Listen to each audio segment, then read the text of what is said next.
Break के बाद स्वागत है आपका। कुख्यात रवि गोप की गिरफ्तारी के बाद जमानत को लेकर उनको आसानी से जमानत मिल जाने के बाद पटना पुलिस और जेल प्रशासन अब आमने सामने नजर आ रही है। गिरफ्तारी के बाद 48 घंटे तक कुख्यात रवि गोप जेल में रहा।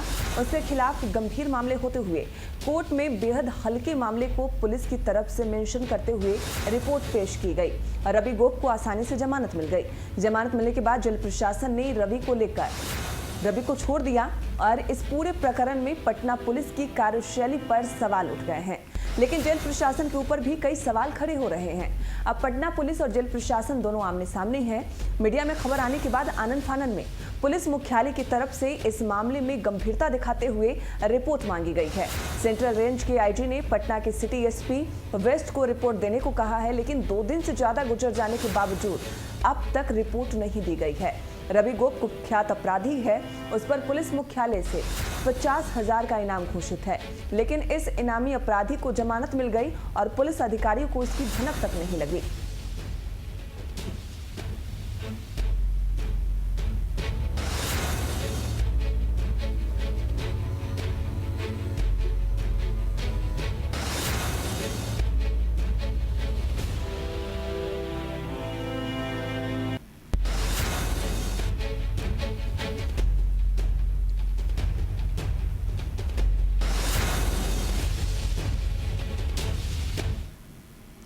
एक शादी समारोह में कुछ युवक डांसरों के साथ छेड़खानी कर रहे थे, लेकिन जब इसका विरोध एक वकील ने किया तो युवकों ने पीट कर वकील की हत्या कर दी।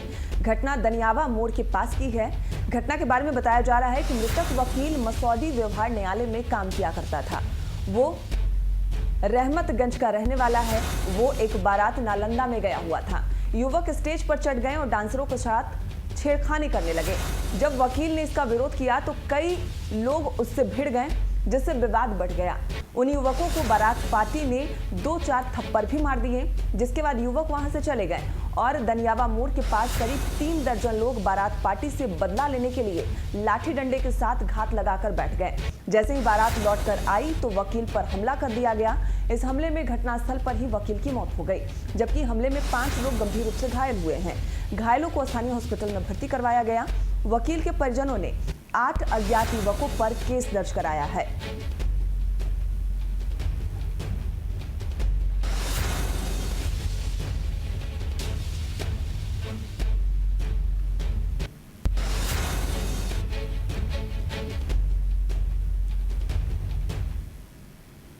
पुलिस की पिटाई से इंजीनियर आशुतोष की मौत मामले में बड़ा एक्शन हुआ है। आशुतोष की पिटाई के आरोप में बिहपुर के पूर्व थाना अध्यक्ष रंजीत कुमार मंडल को बर्खास्त कर दिया गया है।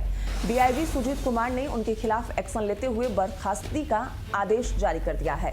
बता दें कि 24 अक्टूबर को बिहपुर थाने के हाजत में आशुतोष कुमार पाठक को बंद करके पुलिस ने पिटाई की थी और बाद में 25 अक्टूबर को इलाज के दौरान आशुतोष की मौत हो गई थी। इस घटना के बाद से थाना अध्यक्ष रंजीत कुमार मंडल फरार चल रहे थे। डीआईजी सुजीत कुमार ने कहा कि बिहपुर के पूर्व थाना अध्यक्ष को बर्खास्त कर दिया गया है। उन पर लगे आरोप बेहद गंभीर थे और फरार होने की स्थिति में विभागीय कार्रवाई का संचालन भी मुश्किल था। ऐसे में सर्विस मैनुअल के अनुच्छेद 311 का प्रयोग करते हुए एक्शन लिया गया है। दरअसल ये पूरी घटना उस वक्त हुई जब आशुतोष पाठक अपने परिवार के साथ बाइक से घर लौट रहे थे। सड़क पर बैरिकेडिंग को लेकर वहां मौजूद पुलिसकर्मियों से उनकी बहस हो गई और उसके बाद थाना अध्यक्ष रंजीत कुमार मंडल ने आशुतोष को ले जाकर हाजत में बंद कर दिया। हाजत में ही आशुतोष की बेरहमी से पिटाई की गई, जिसके बाद उनकी मौत हो गई थी।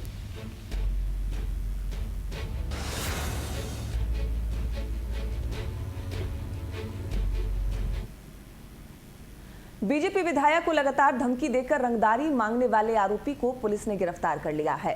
नरकटियागंज की विधायक रश्मि वर्मा से रंगदारी मांगने वाले शातिर आमिर खुसरो को पुलिस ने अरेस्ट किया है। आरोपी के पास से पुलिस ने एक देसी कट्टा भी बरामद किया है।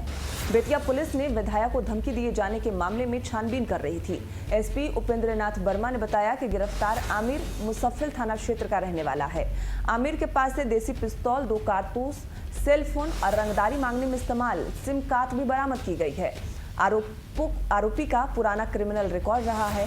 इसके खिलाफ कई एफआईआर भी दर्ज है।